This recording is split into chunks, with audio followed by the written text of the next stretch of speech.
दो जेएसवी ऑपरेटर की वैकेंसी है चेन्नई, जिसका पेमेंट रहेगा आपका 30,000 खाना-पीना रूम, और दो टिपर ड्राइवर चाहिए कर्नाटका के लिए, जिसका रहेगा सैलरी आपका 28, और खाना-पीना रूम फ्री कंपनी कराएगा।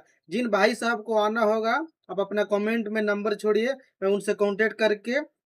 और लाइसेंस सबसे पहले ज़रूरी, लाइसेंस हेवी होना चाहिए, लाइसेंस जो भी हो वही मैसेज करें।